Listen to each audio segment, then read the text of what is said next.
Hello बच्चों, मैं हूं ब्रिजलाल सर। आज हम आप लोगों को क्लास 11th की मैथ पढ़ाएंगे, जिसमें फर्स्ट चैप्टर है सेट्स, समुच्चय। चलिए बच्चों देखते हैं हम। बहुत ही आसान है और बहुत ही बेहतरीन है। इसको समझने में बहुत आसानी भी होती है। कोशिश करिए। समुच्चय, जिसे हम सेट्स बोलते हैं, वस्तुओं के सुपरिभाषित संग्रह को समुच्चय कहते हैं।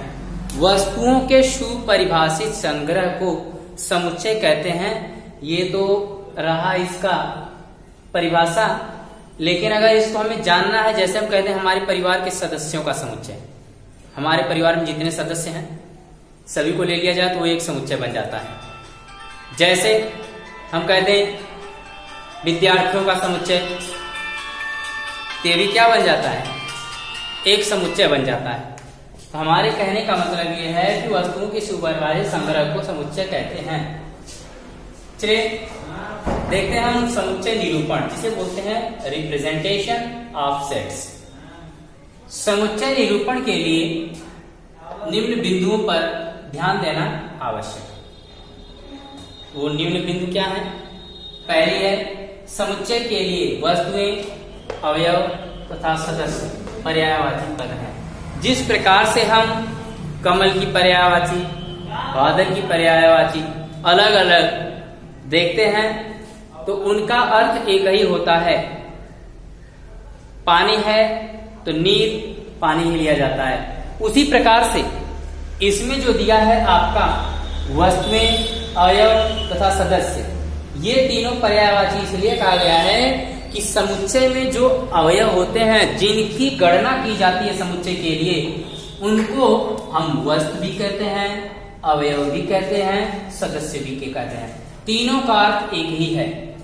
जैसे हम कहते हैं समुच्चय ए रिप्रेजेंट करता है 1 2 3 4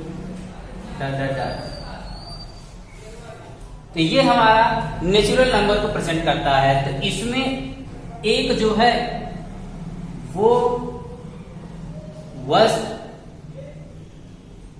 या अवयव या सदस्य, इनमें से हम तीनों को किसी एक के लिए कर सकते हैं। वन को हम कह सकते हैं कि इस समुच्चय का वस्तु है, इस समुच्चय का अवयव है, इस समुच्चय का सदस्य है। तो चलिए दूसरी पॉइंट है, समुच्चय को प्रायः अंग्रेजी वर्णमाला के बड़े अक्षरों से निरूपित करते हैं। प्रायः एक बात ध्यान देना, समुच्चय जो होता है, उन समुच्चय को हम ABCD का कैपिटल लेटर प्रयोग करते हैं, जैसे ABCD.XYZ।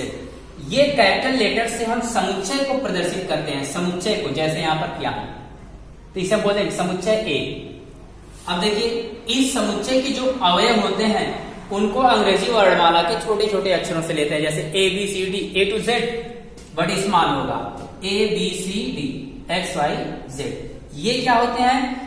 जो समुच्चय होता है कैपिटल लेटर के, उसी के अवयवों को, उसी के सदस्यों को, उसी के वस्तुओं को हम छोटे अक्षरों से निरूपित करते हैं। जैसे यहां पर है 1 को हम A बता सकते हैं, B बता सकते हैं, C, कुछ भी इसमें से बता सकते हैं। तो इनको हम स्मॉल लेटर से प्रदर्शित करते हैं। इसी प्रकार से हम आगे कंटिन्यू रहेंगे। इसको राइट कर लीजिए। चलिए बच्चा देखते हैं समुच्चय के कुछ ऐसे उदाहरण जिनका प्रयोग गणित में विशेष रूप से किया जाता है। एग्जाम्पल में देखिए, n फॉर नेचुरल नंबर होता है। तो n जो होता है वो प्राकृतिक संख्याओं के समुच्चय को निरूपित करता है, प्रदर्शित करता है। z पूर्णांकों का समुच्चय, यानी पूर्णांकों के समुच्चय को हम z से निरूपित करते हैं, प्रदर्शित करते हैं। परिमेय संख्याओं का समुच्चय q से हम इसको प्रदर्शित करते हैं, शो करते हैं, दिखाते हैं। r जो है वो वास्तविक संख्याओं का समुच्चय है। वास्तविक संख्याओं के समुच्चय को हम r से प्रदर्शित करते हैं। देखिए बच्चों, यहाँ पर धन पूर्णांकों का समुच्चय दिया है, तो धन पूर्णांकों के समुच्चय को हम z+ से दिखाते हैं। बच्चों देखिए, यहाँ पर धन परिमेय संख्याओं का समुच्चय दिया है, तो हम इसको q+ से शो करते हैं, प्रदर्शित करते हैं। धन वास्तविक संख्याओं का समुच्चय जो है बच्चों उसे हम कैपिटल R प्लस से प्रदर्शित करते हैं। तो ये ऐसे समुच्चयों के संग्रह हैं या समुच्चय हैं, इनके एग्जाम्पल हैं जो मैथ में, गणित में विशेष रूप से पूछे जाते हैं और इससे हम क्वेश्चन को सॉल्व भी करते हैं, इससे रिलेटेड प्रश्न भी आते हैं। चलिए बच्चों इसको नोट कर लीजिए। चलिए बच्चों कुछ हम पॉइंट्स अलग से दिखाते हैं। जैसे कह दिया जाए यदि ए समुच्चय ए का अवयव है, तो यदि ए समुच्चय ए का अवयव है तो बच्चों देखिए जरा ध्यान से, हम इसे और क्या कह सकते हैं। अगर ए समुच्चय ए का अवयव है तो इसे हम और क्या कह सकते हैं बच्चों? हम इसे कह सकते हैं कि ए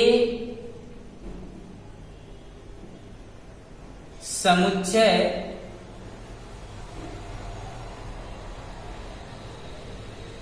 ए में है। और क्या कह सकते हैं? ए समुच्चय ए का सदस्य है।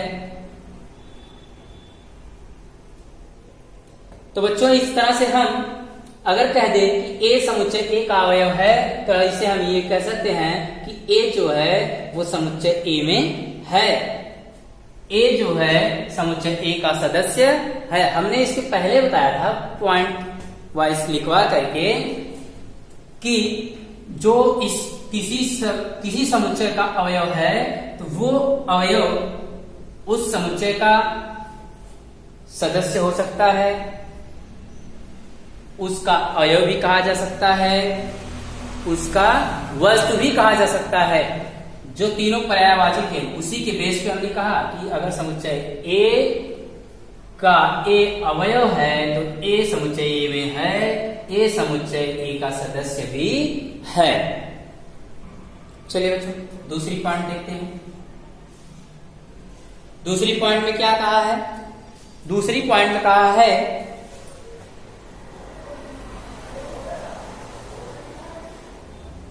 अवयव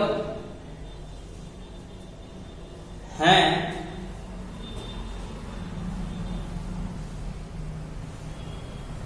सदस्य हैं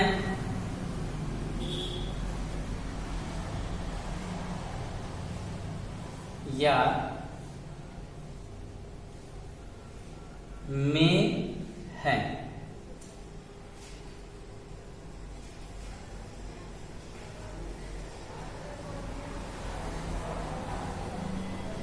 चलिए बच्चों देखते हैं। अवयव है, सदस्य है या में है को निरूपित करने के लिए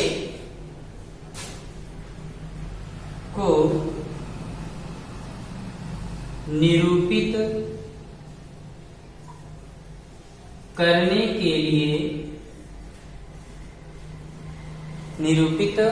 करने के लिए यूनानी प्रतीक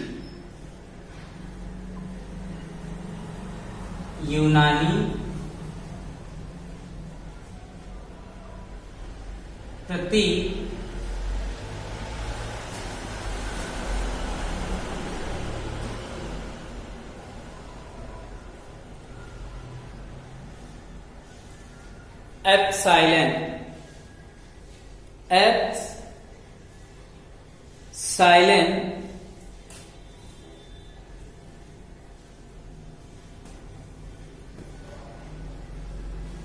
का प्रयोग किया जाता है। एप्सिलॉन का प्रयोग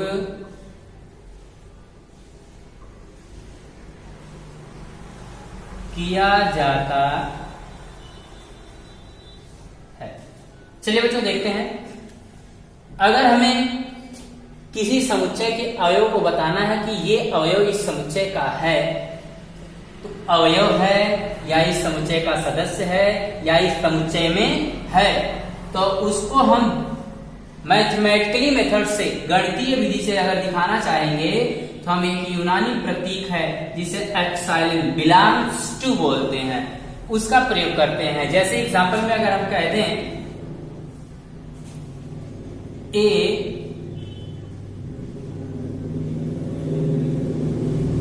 समुच्चय ए का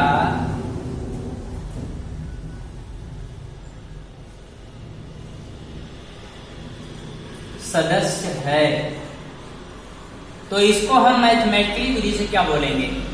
बोलेंगे ए बिलोंग्स टू ए।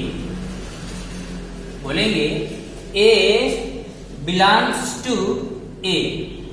ये कहा जाएगा कि अवयव ए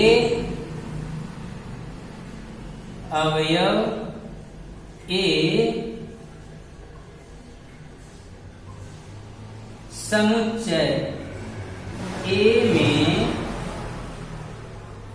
है। अवयव ए समुच्चय ए में है, हम यही बोलेंगे। चलिए बच्चों इसको नोट कर लीजिए। चलिए बच्चों देखते हैं, यदि बी समुच्चय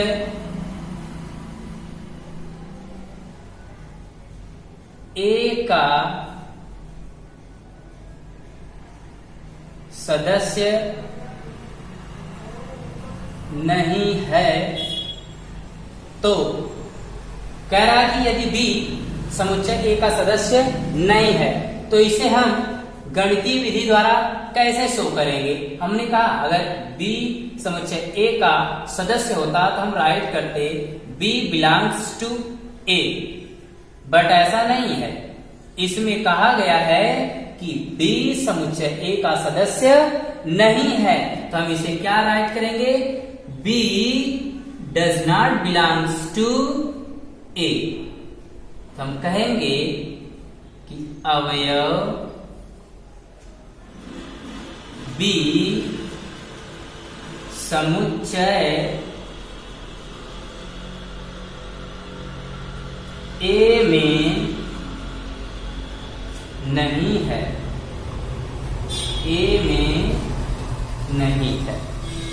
हम यही कहेंगे, अगर बी ए का समुच्चय है तो इस तरह से करेंगे और इसे लिख देंगे कि बी अवयव समुच्चय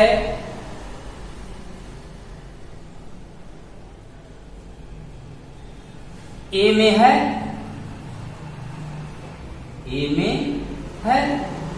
लेकिन जब बी समुच्चय में नहीं है तो हम उसको इस तरह से लिखेंगे कि अवयव बी समुच्चय में नहीं है, और गणितीय विधि द्वारा B does not belongs to A, ऐसे ही निरूपित करें। चलो बच्चों राइट कर लो इसे।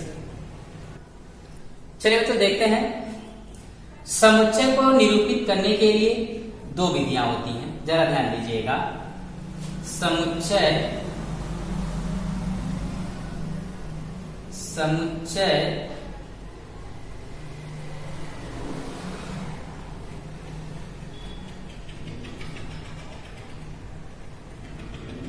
निरूपित करने की निम्न दो विधियां हैं। नंबर 1 रोस्टर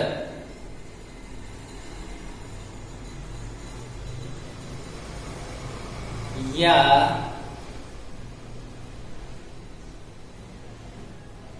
सारणीबद्ध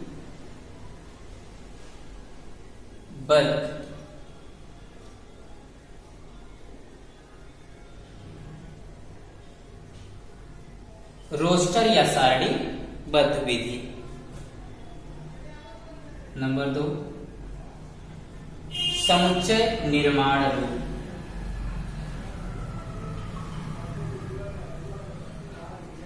समुच्चय निर्माण रूप विधि। देखिए बच्चों, समुच्चय जो है इसको निरूपित करने के लिए निम्नलिखित 2 विधियां हैं। पहली विधि आपकी क्या है? ठीक है, समुच्चय निरूपित करने के लिए 2 विधियां हैं। एक रोस्टर या सारणीबद्ध रूप विधि है, दूसरा समुच्चय निर्माण रूप विधि है। अब हम इस रोस्टर में कैसे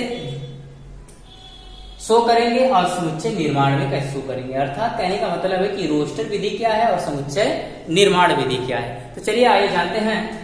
पहले रोस्टर या सारणीबद्ध रूप विधि ये क्या होती है, इसको राइट करिए, इसके बाद हेडिंग डालिए इसको। चलिए बच्चों राइट करिए। रोस्टर पहली हेडिंग है, रोस्टर या सारणीबद्ध रूप विधि। चलिए बच्चों देखते हैं सारणीबद्ध या रोस्टर रूप विधि क्या है। बच्चों इसमें इस रूप में समुच्चय के सभी अवयवों को सूचीबद्ध किया जाता है। अवयवों को एक दूसरे से अर्धविराम द्वारा अलग किया जाता है और उन सभी को मझले कोष्ठक के भीतर लिखते हैं। तो बच्चों जो हमने बोला है उसको राइट कर लीजिए। चलिए सर राइट ही कर देते हैं। लिखिए रोस्टर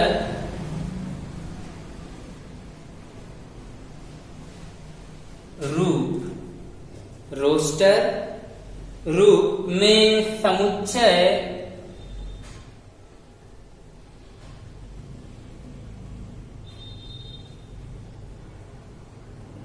रोस्टर रूप में समुच्चय के सभी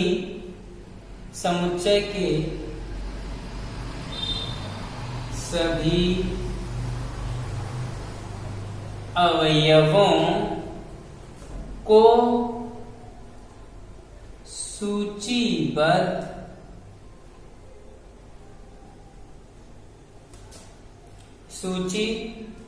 किया जाता है।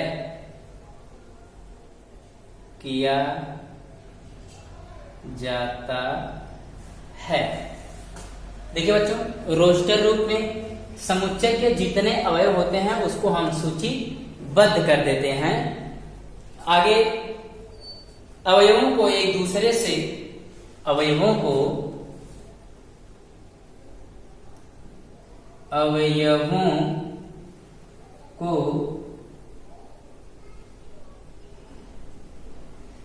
एक दूसरे से अर्धविराम।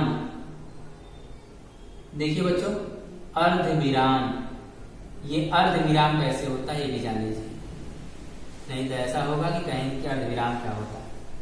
बच्चों ये होता है अर्धविराम, ये होता है आपका अर्धविराम। इसी से हम अवयवों को एक दूसरे से क्या कर लेते हैं, एक दूसरे से अर्धविराम द्वारा अलग कर देते हैं। अलग कर देते हैं। देखिए बच्चों हम जो सूचीबद्ध करते हैं उसमें सभी अवयवों को अर्धविराम द्वारा अलग अलग लिख देते हैं। ठीक है, और इतना ही नहीं, इसे हम इन सभी को मझले कोष्ठक में क्या करते हैं, इतना ही नहीं सभी अवयवों को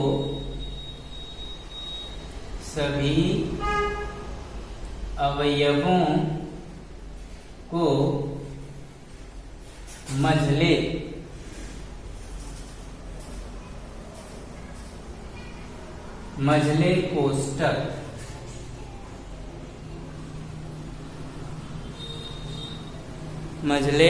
कोष्टक, मझला कोष्टक देखिए कैसे बनता है। मझले कोष्टक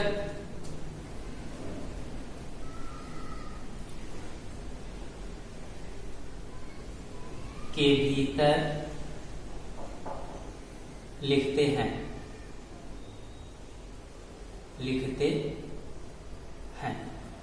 चलिए बच्चों जैसे एग्जाम्पल हम ले लेते हैं। चलिए बच्चों देखते हैं उदाहरण में। पहला एग्जाम्पल लेते हैं, सभी प्राकृतिक संख्याओं का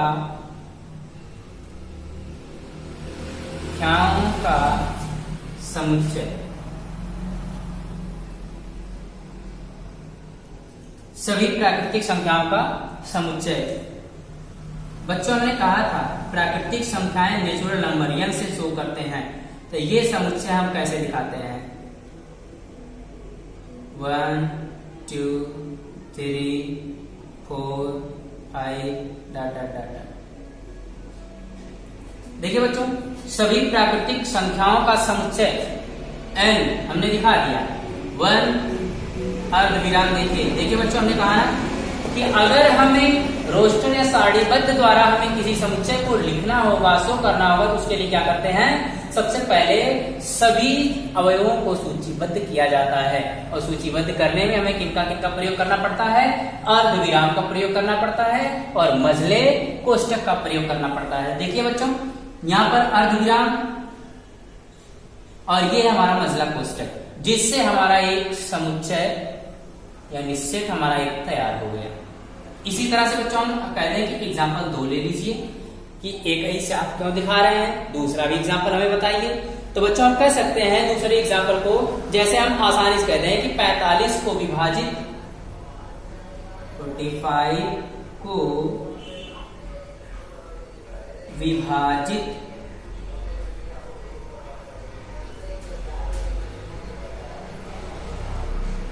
करने वाली सभी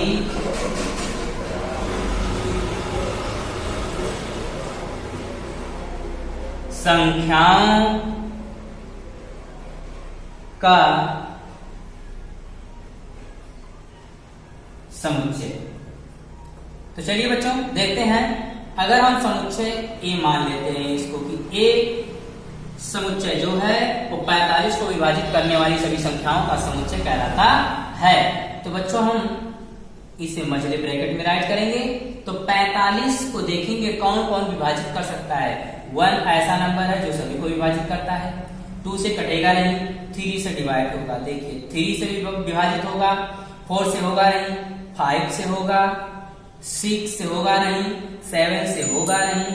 तो बच्चों इस तरह से देखते चले जाते हैं, आपको मिलेगा 9 से होगा, फिर इसके बाद चलेंगे 10 से 11 से नहीं होगा, आपको मिल जाएगा 15 से होगा। फिर बच्चों आगे बढ़ते हैं तो 15 के बाद ऐसा कोई संख्या ही नहीं है जो 45 को काट सके, खुद 45 के सिवाय, तो यहाँ पर 45 हो जाएगा। तो बच्चों आप देख रहे हैं कि 45 को विभाजित करने वाली सभी संख्याओं का समुच्चय, तो वो क्या बन गया? 1 3 5 9 15 45। ये है बच्चों हमारा, इसे हम आंसर के रूप में राइट कर सकते हैं।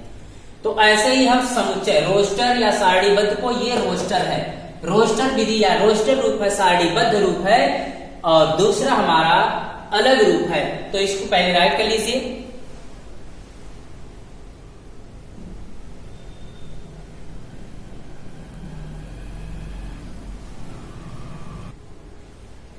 चलिए बच्चों, रोस्टर रूप से संबंधित नोट लिख लीजिए।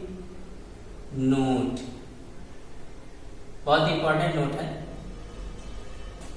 इसमें राइट करने के लिए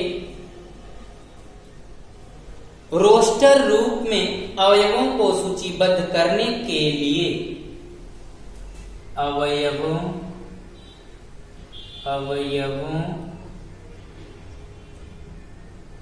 को रोस्टर रूप में सूचीबद्ध करने में किसी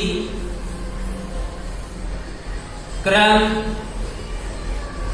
की आवश्यकता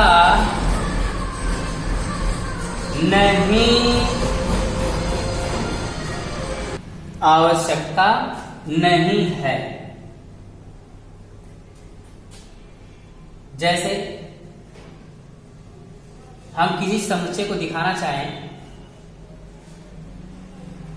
1 2 4 5 3 इस तरह से हम शो कर सकते हैं। कोई जरूरी नहीं कि इसको हम असेंडिंग या डिसेंडिंग ऑर्डर में किसी क्रम में रखें 1 2 3 4 5 6, कोई जरूरी नहीं। इस तरह से भी हम दिखा सकते हैं कि ये भी हमारा एक क्या है, समुच्चय है। चलिए दूसरी पार्ट देखते हैं। दूसरे में क्या है,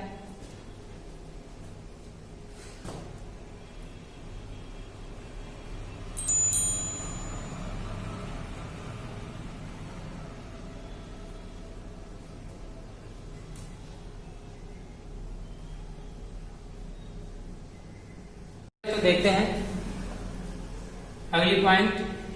किसी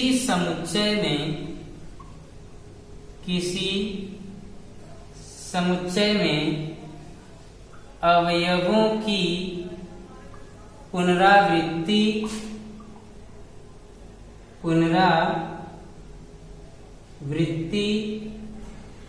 नहीं होती है। पुनरावृत्ति नहीं होती है। जैसे एग्जाम्पल में हम कहते हैं EL EP HA NT elephant के अक्षरों का समुच्चय। तो बच्चों देखिए कैसे होगा समुच्चय, कैसे हम लिखेंगे इसको, EL PH ANT, ये हमारा हो जाएगा। देखिए बच्चों इसमें ई हमारा 2 बार आया है, जबकि हमें समुच्चय बनाने के लिए इन दोनों को लिखना जरूरी नहीं है, लिखना भी नहीं है, क्योंकि हम कभी भी समुच्चय में किसी भी अवयव को हम दोहरा करके राइट नहीं कर सकते, उनमें से किसी एक को ही राइट करेंगे। आज यहीं तक पढ़ाएंगे। धन्यवाद। अगली बार आपको रोस्टर के बाद आएगा आपका कौन सा, समुच्चय सारणी विधि, समुच्चय निर्माण विधि, तो उसे हम अगले दिन पढ़ाएंगे। धन्यवाद।